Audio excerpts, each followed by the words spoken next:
Bonjour, moi c'est Pierre Fleury.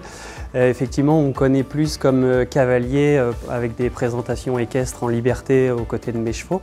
Et c'est vrai que ça fait 3 ans maintenant que j'ai changé un peu mon fusil d'épaule puisque je suis parti dans l'aménagement extérieur. J'étais conducteur de travaux dans une entreprise du Pays d'Auge. J'ai voulu en fait créer mon entreprise en alliant ces deux casquettes-là, la casquette cheval et puis la casquette aménagement extérieur.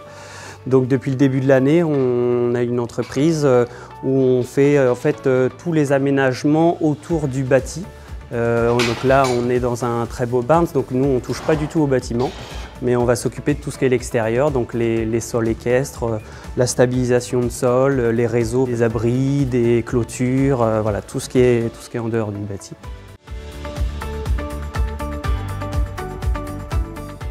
L'idée c'est de remettre en fait les chevaux avec un fonctionnement le plus naturel possible, parce qu'on a en fait artificialisé la vie des chevaux en les mettant au box, parce que en fait c'est des facilités logistiques, on peut les nourrir individuellement, ils sont accessibles, ils sont propres, mais on se rend compte que quand on creuse la chose, ça nous apporte aussi beaucoup de problèmes de santé sur le cheval, des problèmes de santé physique et mentale, puisqu'on a des chevaux qui sont isolés, donc socialement.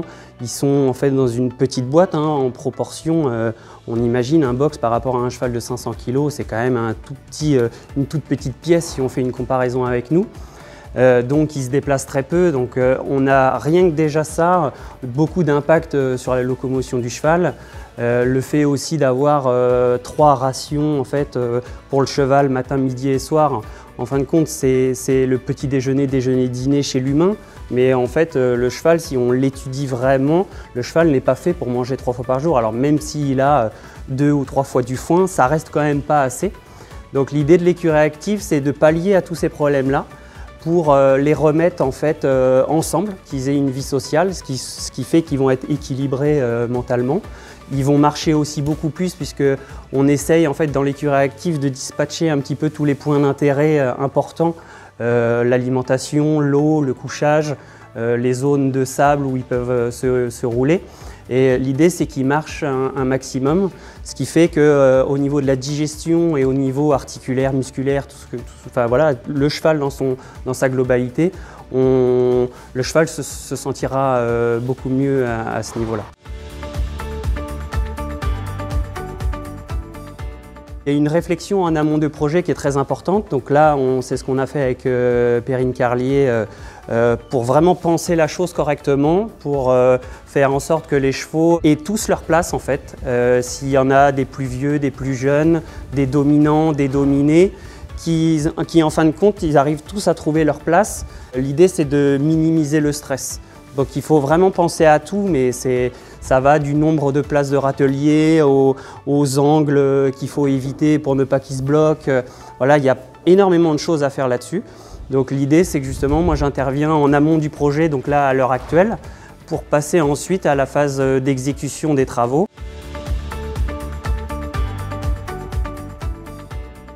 Alors on se trouve à une extrémité de l'écurie active où vous allez trouver derrière nous les râteliers à foin. C'est des beaux et grands râteliers qui ont été imaginés en fait avec des débords de toit qui permettent en fait aux chevaux de manger en fait à l'abri, puisqu'ils mangent quand même un certain nombre d'heures par jour.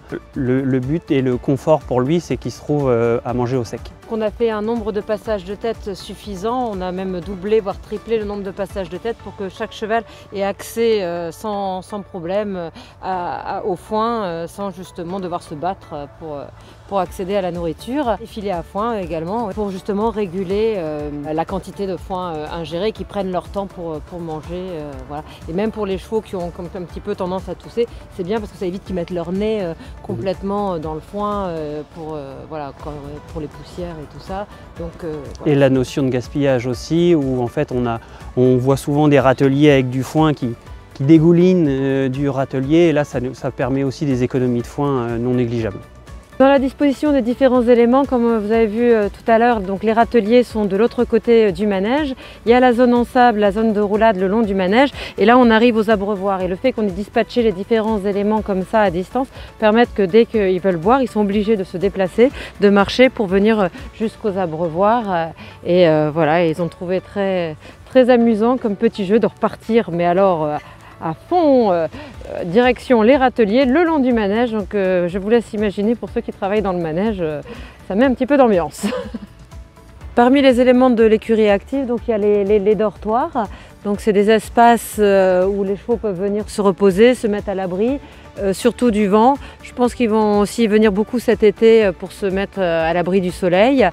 Et au niveau comment dire, espace, on a compté à peu près 15 mètres carrés par cheval pour justement que chacun puisse venir s'abriter. Et on en a fait plusieurs pour que si le dominant vient et bloque l'accès à certains, ils puissent se rabattre sur d'autres espaces, d'autres abris, voilà, pour que tout le monde en fait puisse trouver sa place dans l'écurie.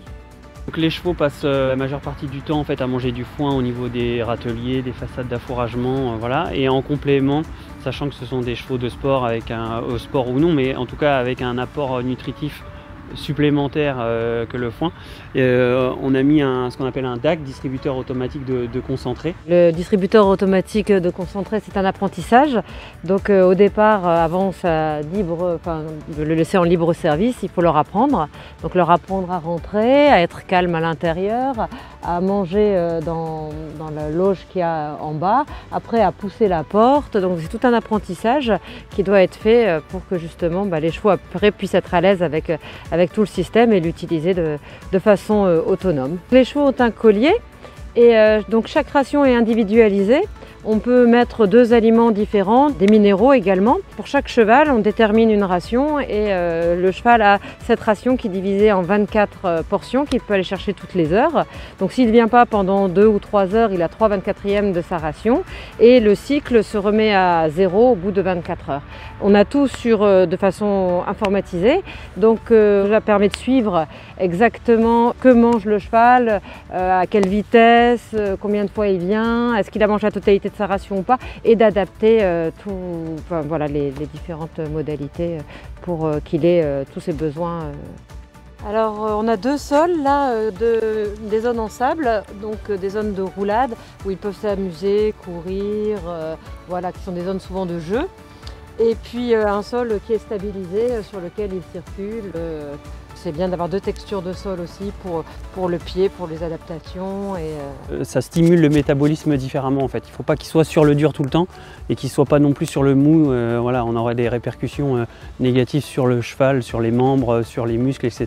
Des sols stabilisés plutôt en dur, ça permet aussi de mécaniser le nettoyage et du coup voilà, de rendre l'entretien un peu plus facile.